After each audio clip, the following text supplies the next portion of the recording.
ela pediu que, juntamente com os protestantes, fosse impresso fosse feita uma revisão da todo o material de João Ferreira de Almeida, e isso eles pediram para que os missionários Teodoro Zaz e Jacobus Denac, eles procedessem de uma maneira bem firme e depois conferissem isso com a Vulgata Latina.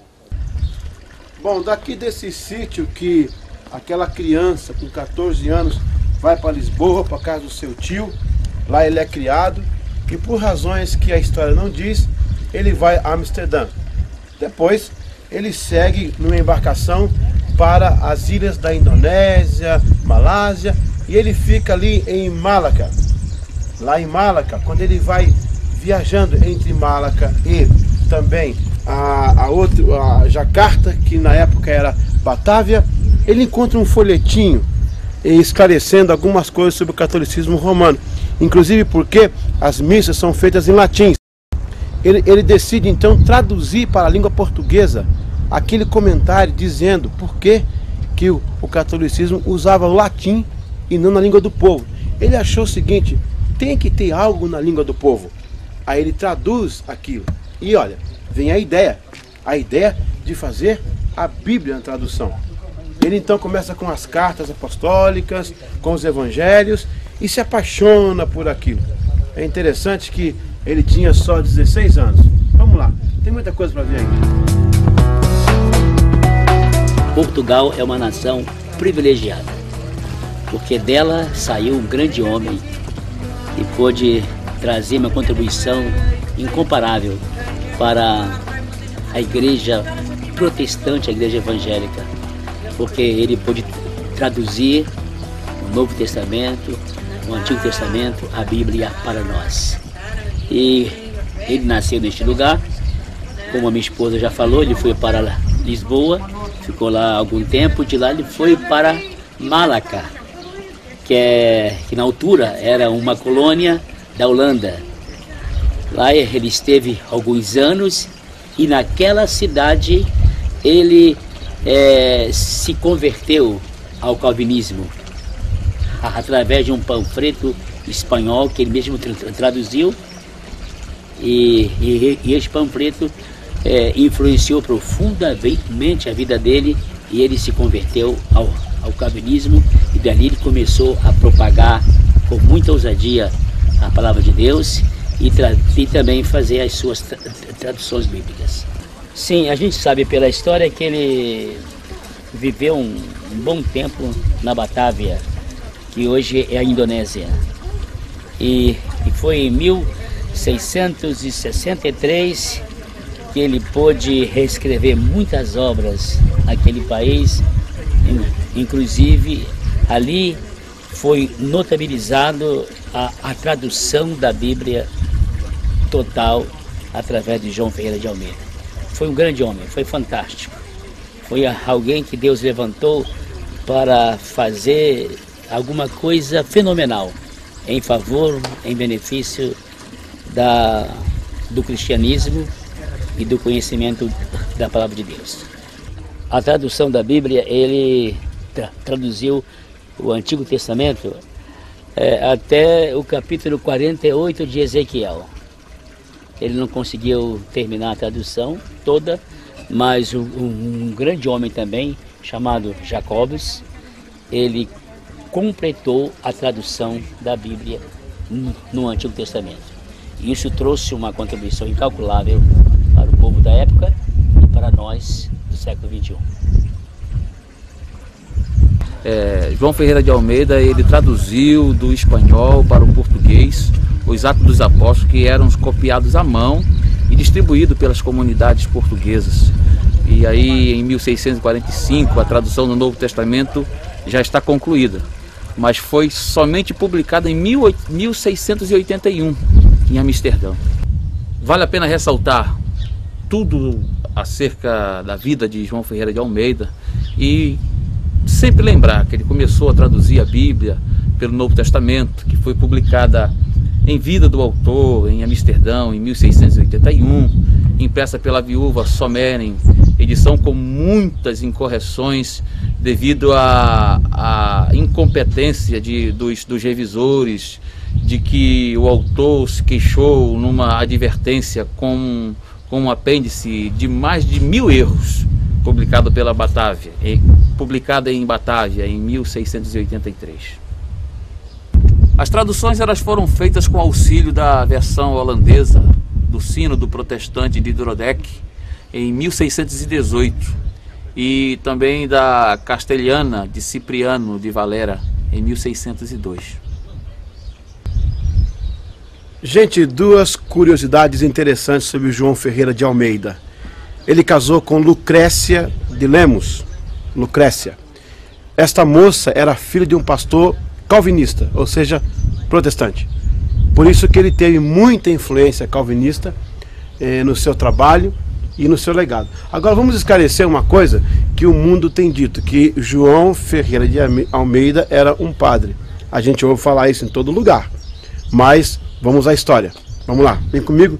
Nós vamos descer agora aqui no caminho que dá até o monumento e você vai perceber que no próprio monumento, escrito, cravado pelo governo aqui de Portugal, a menção de que ele não era realmente um padre. Ele era um pastor, porque era um protestante. E é claro que alguns escritos aparecem lá, porque as pessoas, quando se referiam a ele no passado, confundiam entre padre e pastor. Mas ele nunca foi num convento, ele nunca foi no mosteiro, nunca participou de qualquer cerimonial, consagração, sacerdócio romano. Vem comigo, você vai ver as imagens agora, provando a história para você. Muito bem, pessoal, vamos agora comprovar na história e desmentir coisas que não são verdade. Faleceu em 1691, consagrado à ação missionária, pastor da comunidade portuguesa de Batávia. Ou seja, João Ferreira de Almeida, meus senhores e minhas senhoras, nunca foi um padre. Nunca recebeu uma ordem religiosa romana. Ele era um pastor da comunidade portuguesa de Batávia, que, como disse o bispo Oséias, hoje é Jakarta, que fica na Indonésia. Para você entender. Agora, como é que nós podemos entender que os livros de história mencionam várias vezes padre João Ferreira de Almeida? Porque naquela época, segundo os manuscritos originais, as pessoas faziam confusão com isso e se referiam a ele como religioso. Ele também foi chamado de sacerdote também, pároco, né, padre e pastor. Mas na verdade ele nunca foi.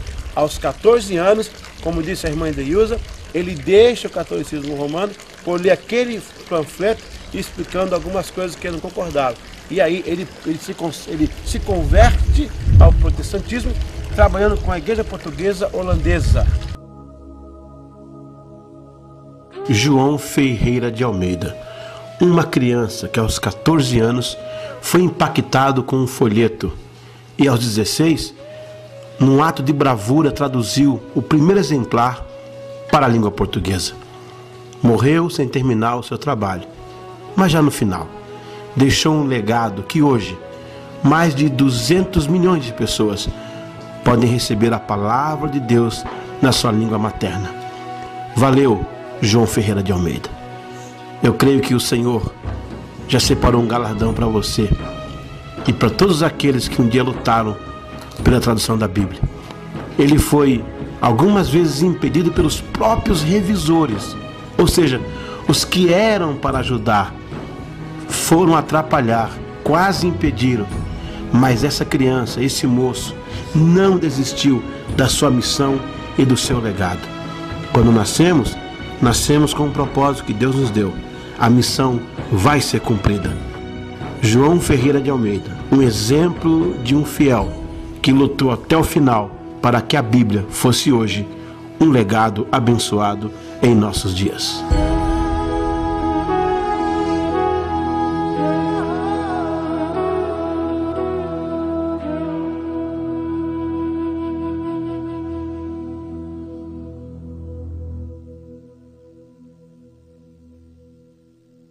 Na rota... Vai, eu corto isso aí. Pode ir. Ok. Pode falar de novo. Na rota... Não é o negócio que dá. Que é... Ok.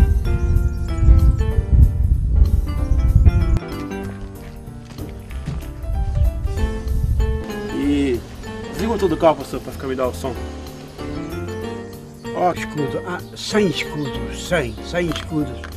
1 euro são 100 escudos. Mas não é bem assim. Porque a gente com 100 escudos comprava muita coisa. E com 1 euro hoje não se compra nada. 1 euro não se compra nada. Verdade. Vamos a gastar. No fim acabou. Agora, nós vamos fazer aqueles takes, né? Era uma Você quer falar ali? Eu quero falar ali. Era Ok. uma porta que tinha aqui assim, um regidozinho. Santo. É Por que ele é santo? É Francisco de Santos, é? Não. É que lá embaixo nós já encontramos e conversamos com ela. Seu Bispo, a gente pode explorar Eu vários que- fundos. Foi daqui que saiu um adolescente, órfão de pai e mãe. Ok. Eu esqueci o nome. Não, É Colombo e Portugal. Pode continuar se quiser. Depois. É, a gente corta. Só falou Irlanda também, Irlanda. Vai. Ele nunca foi na É Irlanda. Holanda. Holanda, seria Holanda. É Holanda. Eu falei Irlanda? Foi. Mas pode Ah, repetir se desculpa. quiser, pode repetir. Mas na Não, aí narração, tem um nome ó, difícil. preocupa não. É importante notar que esse Não, jovem. olha pra mim, ignora a câmera. Ai, Jesus. É, sempre ignora a câmera. É importante Peraí, notar. É porque tem alguém na sala vendo a gente. Quando você olha pra mim e não me vê, subentende. Corta aí, fala o Não, nome. pode ir. Se errar, Não, pode o ir. João Viz, ele imprimiu. Foi, lembra que foi o Jacob Leão que terminou? Mas tá bom, João isso aí. Vries Não, foi. é pra mim. João Vries. É, ignora a câmera. Ele foi o instrumento De novo, de usado. novo. 1, 2, 3. Beleza. Beleza. A gente corta ali. Quem mais falando? Cobos. Teodoro Zaz Fazer e a Jacob revisão da de Almeida na da Vulgata. NAC. Então bota aí na frente para eu não esquecer. É, a Companhia Oriental da Índia. Não, só dá uma risada, né? Fala normal, vamos direto. Vai lá. 1, 2, 3. É das Índias Orientais, Isso. né? A Vulgata Latina. Meu Deus, ficou muito bom, muito bom. Pode ir? Pode.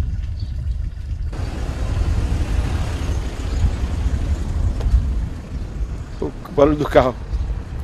Ele Pode de novo? Ele decide então. Você vai para o jornal. Acredita, vem na televisão, acredita. É. E eu também. Pronto, posso sentar agora, posso sentar. Tem que trazer aqui, viu?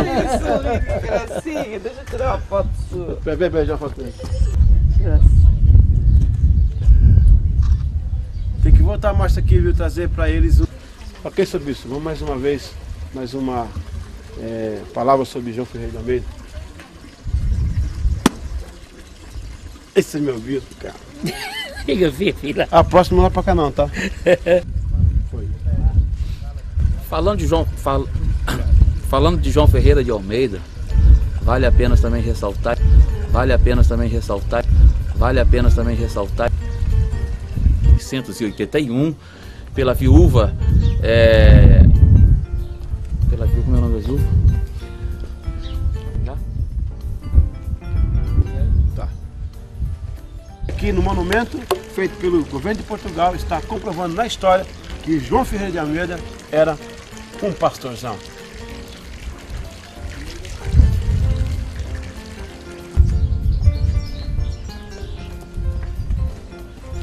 Márcio, o áudio.